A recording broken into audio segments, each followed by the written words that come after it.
ሰላም ሰላም ይህ አይንሸት ፋርም ነው። ዛሬ የምንመለከተው እንግዲህ ዶሮቻችንን የመንቁራቸው ወይም ደግሞ አፋቸውን ከማስቆረጥና ካለማስቆረጥ የትኛው የተሻለ ነው፣ የትኛው ጠቀሜታ አለው የሚለውን እንመልከት። ብዙ ጊዜ እንግዲህ ዶሮቻችን አፍ መቆረጥ አለባቸው ይባላል። ሰዎች ያንን ተከትለው ስራውን እየሰራን እንገኛለን ሁላችንም። ነገር ግን ደግሞ መቼ መቆረጥ አለባቸው፣ እንዴትስ መቆረጥ አለባቸው፣ ከመቆረጣቸው ከ3 ቀን ከ4 ቀን በፊት ሊደረግላቸው የሚገባ ህክምና ምንድነው? እየተቆረጡ ባሉበት ሰዓት ደግሞ በየ2 ሰዓት ልዩነት ደግሞ ምን አይነት ክትትሎችን ማድረግ ይጠበቅብናል? ከተቆረጡ ለተከታታይ ከ5 እስከ 7 ቀን ደግሞ ምን አይነት ህክምና ውስጥ መቆየት አለባቸው የሚለውን ማወቅ አስፈላጊ ነው።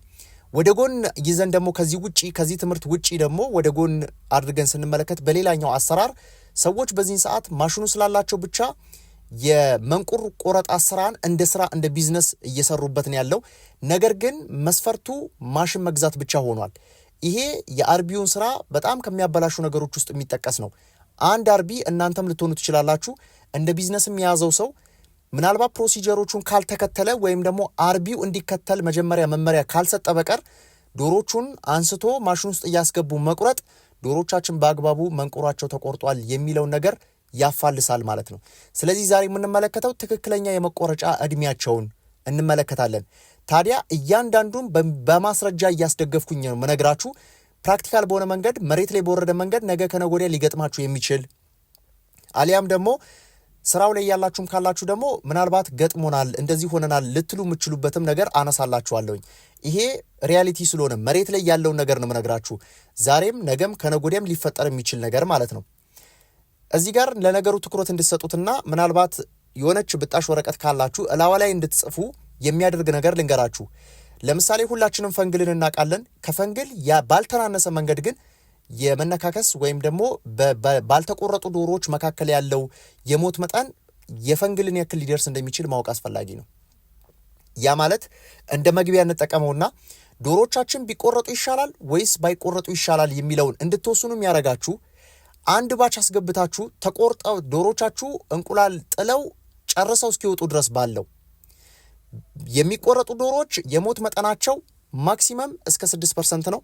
የተቆረጡ ዶሮዎች ከዚህ ከመቆረጥ ካለመቆረጥ ጋር ተያይዞ በሚነሱ ችግሮች ብቻ ነው የምነግራችሁ። ዶሮቻችን በመቆረጥና ባለመቆረጥ ጉዳዮች ውስጥ ዶሮቻችን ባይቆረጡ ሊከሰቱ የሚችሉ ጉዳዮች አሉ፣ ችግሮች አሉ። በእነዛ ችግሮች ብቻ የሚሞቱ 6% ያክል ከፍተኛው ደረጃ በተቆረጡ ዶሮዎች። ያልተቆረጡ ዶሮዎች ደግሞ እጃችሁ ላይ ካሉ ዶሮዎቹ ጥለው ጨርሰው እስኪወጡ ድረስ ባለው 25% ሊደርስ ይችላል። ያላችሁን ዶሮ ማለት ነው። ካላችሁ ዶሮ 25%ቱ በበሽታ ጉዳይ አላልንም፣ ከአያያዝ ይሄ ማኔጅመንታል ችግሮችን አላነሳንም። ነገር ግን ከዚህ ከመነካከስ ባህሪ ብቻ 25% ያክሉ ሊሞት እንደሚችል ማወቅ አስፈላጊ ነው። ስለዚህ ለነገሩ በደንብ ትኩረት ብንሰጥበት በጣም የተሻለ ነው ብዬ አስባለሁኝ። ስለዚህ ዶሮቻችን ቢቆረጡ ይሻላል ባይቆረጡ ይሻላል የሚለው በዋናነት ለስራው ምሰሶ የሆኑት ዶሮቹ ናቸው። የዶሮ መሞትና አለመሞትን ነው የምናወዳድረው ማለት ነው። ስለዚህ ዶሮቻችን እንደ መግቢያ ላይ እንዳነሳውላችሁ ያልተቆረጡ ዶሮዎች በመጠን በከፍተኛ ደረጃ የመሞት እድል አላቸው። የመነካከስ በሽታም ወይም ደግሞ የመነካከስ በሽታ ምለው እኔ ከልምዴ አንጻር ነው፣ ያው እንደ በሽታ ነው የምቆጥረው እኔ እንደ ባህሪ ሳይሆን ማለት ነው። ነገር ግን ይሄ በሽታ ሳይሆን ባህሪ ነው።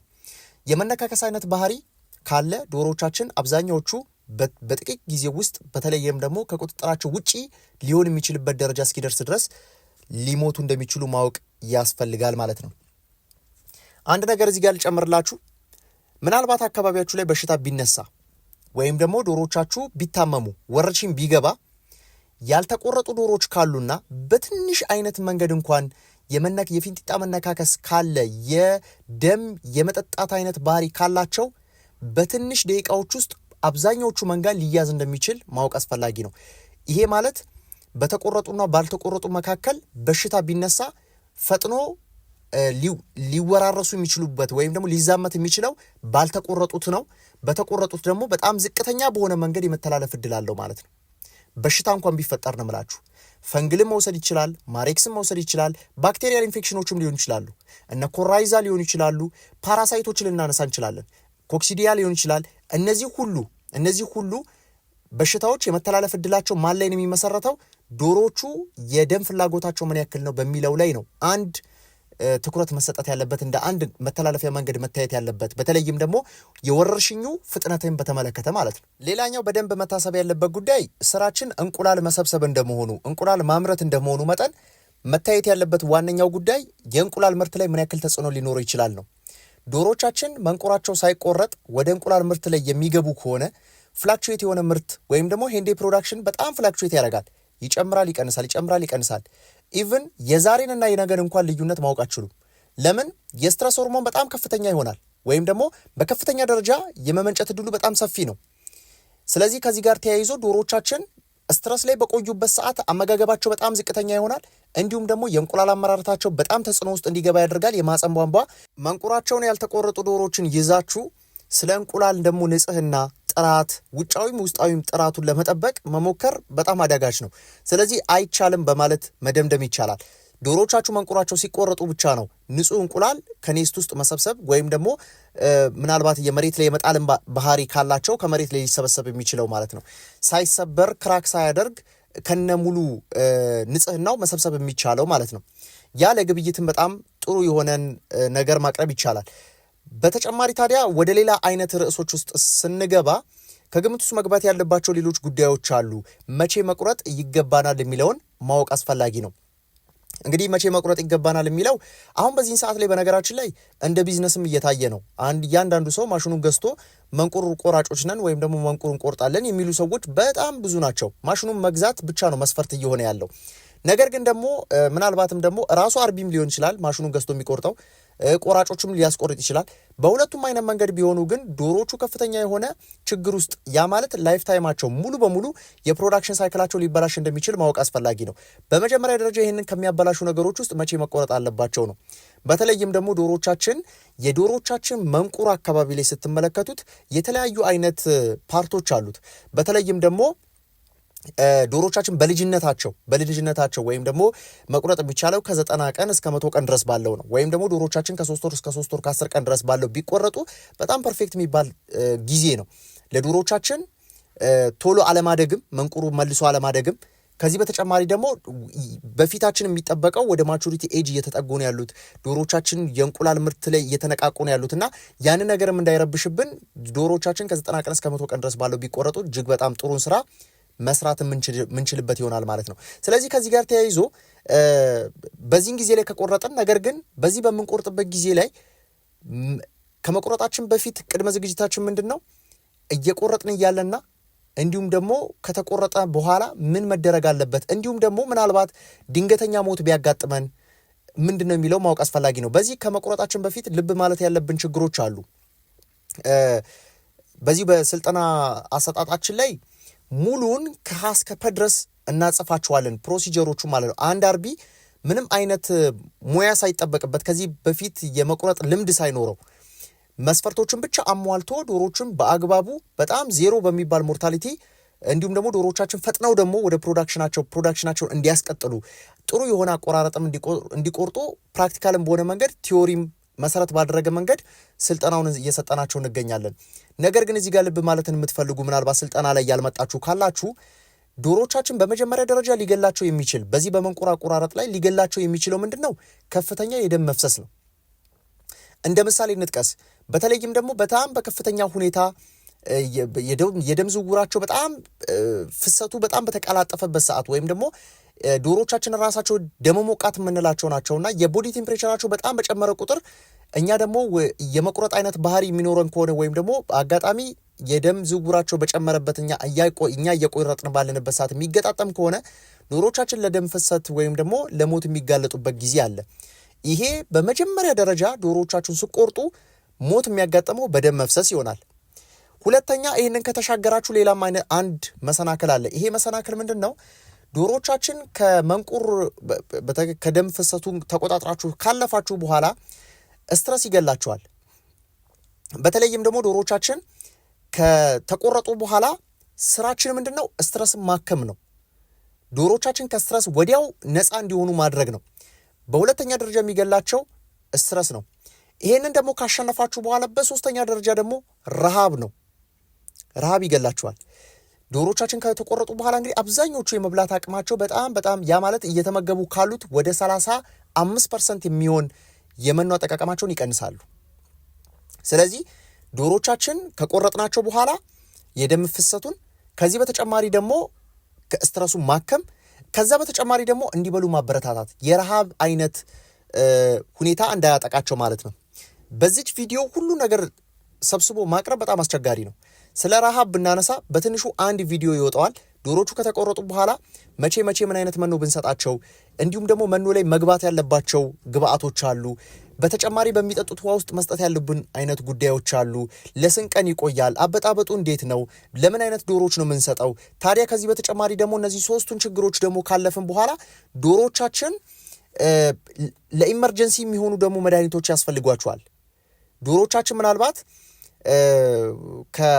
ምናልባት ይሄ የረሃብ ስሜትን እንኳን ብንመለከት ዶሮቻችን ለ48 ሰዓት ያክል አልበሉም ማለት የሆነ ሜዲኬሽን ያስፈልጋቸዋል ወይም ደግሞ ሕክምና ያስፈልጋቸዋል። ያለውን እንዳለ ስቴፕ ተጠቅመን ዶሮቻችንን የማብላቱን ስራ ከሰራን በኋላ በዛም ደግሞ የማይሻሻል ከሆነ የግድ መድኃኒቶችን መጠቀም ሊኖርብን ይችላል። በመርፌ የሚሰጡ መድኃኒቶች አሉ። በመጠጥ ውሃ ምንግታቸው ወይም ደግሞ ምናጠጣቸው በስሪንጆች ምናጠጣቸው አይነት መድኃኒቶች አሉ። ራሱን የቻለ ቪዲዮ እዚህ ጋር ቁርጥርጥ አድርጌ ባቀርብላችሁ ምናልባት የሆነ ሰዎችን ሰምቶ ደግሞ እዛ ጋር ይጠቀመውና አንተ ያልከኝ ነገር የሚለው ነገር ትንሽ ስላስቸገረኝ ነው። ወጥ የሆነ አርቢው አድርጎት ውጤት ሊያይበት የሚችሉበትን አይነት ነገር ምናልባት ወይ ስልጠና ላይ መታችሁ በደንብ ጽፋችሁ ወደ ቤት መሄድ። ኮሜርሻል ስለሆነ ዶሮቻችሁን ግፋ ቢላ 500 ዶሮ በላይ ነው የምትይዙትና ትንሽ ልትቸገሩ ትችላላችሁ። ስለዚህ ዶሮቻችን ለኢመርጀንሲ የሚሆኑ መድኃኒቶች ያስፈልጉናል። እርባታችን ውስጥ መጥፋት የለባቸው የምንላቸው አይነት መድኃኒቶች ያስፈልጉናል። ከተቆረጡ በኋላ ምናልባት በኢንፌክሽን ሊጠቁ ይችላሉ ዶሮቻችን። ምን አይነት አንቲባዮቲኮችን እንሰጣለን? ለስንት ቀን እናቆየዋለን? ምናልባት ራሱ መንቁሩ ራሱ ሕክምና ሊያስፈልገው ይችላል። አሁን እዚህ ጋር አንቲባዮቲክ ስንሰጥ ለውስጣዊ ነው፣ ኢንፌክሽኑን ለማከም ነው። ነገር ግን ደግሞ ውጫዊም ውስጣዊም በሆነ መንገድ ነው ሕክምና የሚያስፈልጋቸው። ስለዚህ ውጫዊ በሆነ መንገድ ለዛ በኢንፌክሽን ለተጠቃው አይነት ቦታ ምን አይነት ሕክምና ምን አይነት ሂደቶችን ተከትለን እናክማለን? ዶሮቻችን ልክ እንደተቆረጡ ምን መጠጣት አለባቸው? ምን አይነት ዋስ ይመከራል የሚለውን ነገር በደንብ ማየት ያስፈልጋልና እዚህ ጋር በጥቅልሉ ግን ስንመለከተው መንቁር አቆራረጥ በጣም ቀላል የሆነ ፕሮሲጀር አይደለም። ማድረግ ይቻላል። ቀላል አይደለም ማለት ማድረግ አይቻልም ማለት አይደለም። ማድረግ ይቻላል። እኔ እንደውም የምመክረውና ስልጠና ላይ አብዛኛውን ሰው የምናገረው ነገር ምንድን ነው፣ ዶሮቹን ራሱ ያልቆረጠ ዶሮ አርቢ አይባልም እስከባለ ደረጃ ደርሻለሁ። ለምንድን ነው ይህን የምላችሁ? ከዚህ በፊት እኔ ማስቆርጫ አይቼዋለሁኝና የተቆረጠበት አይነት መንገድና አሁን ደግሞ መቆረጥ በነበረበት አይነት መንገድ ስንመለከት በጣም ሰፊ ልዩነት አለው። ማሽን ውስጥ አስገብቶ ማውጣት መቁረጥ አይደለም። ምንም እንኳን አውቶማቲክ ዲቤከር ብትጠቀሙ፣ ምንም እንኳን ዘመናዊ የሆነ ማሽን ብትጠቀሙ ህይወት ያለው ነገር ስለሆነ ማሽኑ ላይ የሚሰራ ነገር የለም። አንዴ አጀስት ተደርጎ መጥቷል። ነገር ግን ዶሮቻችን ከመቆረጣቸው በፊት እየተቆረጡ እያሉ ከተቆረጡ በኋላ እንዲሁም ደግሞ አንዳንድ ከፍተኛ የሆነ ፍጥነት በሚያስፈልገው መንገድ ዶሮቻችን ልናከምበት የምንችላቸው ደግሞ የራሱን የቻለ ከመድኃኒት ጋር ተያይዞ ከሰፕሊመንት ጋር ተያይዞ የቫይታሚን ሰፕሊመንት ሊሰጣቸው ይችላል። አመጋገቡን ልንቀይርላቸው ይችላል። መኖ ለራሳቸው ብለን እንሰራ እንችላለን። እነዚህ ሁሉ ውስብስብ እንዳላረግባችሁ ብዬ ነው ያላነሳሁት። ነገር ግን ትንሽ የሆነ ሀሳብ ስለ መንቁር አቆራረጥ ትንሽ ሀሳባችሁ ሰፋ እንዲያደርግ ነው ዋናው ሀሳቤ ማለት ነው። መንቁር ቆረጣ ማለት ማሽን ውስጥ ወይም ማሽኑን ገዝታችሁ ማሽን ውስጥ ማስገባት ወይም ደግሞ ቆራጥ ጠርቶ ቆረጥልኝ ማለት አይደለም። ከዛ በስተጀርባ ያለ ነው ዋናው ስራ የሚሆነው። በተለይም ደግሞ አርቢው ሊያረገው የሚገባ ከመቆረጣቸው ከ3 ቀን ከ4 ቀን በፊት ጀምሮ ከተቆረጡ በኋላ ከ7 ቀን በኋላ ነው ይሄ ነገር የሚያልቀው። ስለዚህ እድሜውን ብንመለከት የ15 ቀን ስራ ነው ብለን ማሰብ እንችላለን። የ15 ቀን ስራ ነው ብለን ማሰብ እንችላለን። ስለዚህ ከዚህ ጋር ተያይዞ በዚች በ15 ቀን ፕሮሲጀር ውስጥ ዶሮቻችን ፈጥነው ወደ እንቁላል ምርት እንዲገቡ ማድረግ። እንቁላላቸውን በነገራችን ላይ ዶሮቻችሁ ከተቆረጡ በኋላ በጣም ፒክ ፕሮዳክሽን ላይ ባሉበት ሰዓት ወይም ጥሩ የእንቁላል ምርት እየጣሉ ባለበት ሰዓት እንኳን ብንቆርጣቸው ብዙም እንኳን እንቁላል ምርት ሳይነካብን ሳይዋዥቅብን ጎን ለጎን ማስኬድ እንድንችል ነው ዋና ዓላማው። ስለዚህ እነዚህን ፕሮሲጀሮች መጠቀም ስቴፖችን ቅድመ ተከተሎችን ጠብቀን ብንሰራ የተሻለ ውጤት እናገኝበታለንና አንዴ ከተጎዱ ሙሉ የፕሮዳክሽን ሳይክላቸውን የሚጎዳው ያ ማለት ሶስቱንም ፌዝ አታገኙትም ማለት ነው። የወጣትነት ዘመናቸው የመጀመሪያ እርጅና ዘመናቸውን አታገኙትም። የመጨረሻ እርጅና ዘመናቸውን የተመሰቃቀለ የሆነ አይነት ስራ ነው የሚሆነው። ስለዚህ ከዚህ ጋር ተያይዞ ምናልባት የራሳችሁንም ልምድ ኮመንት ላይ አስቀምጡልኝ። በቀጣይ ቪዲዮ እስክንገናኝ ሰላም።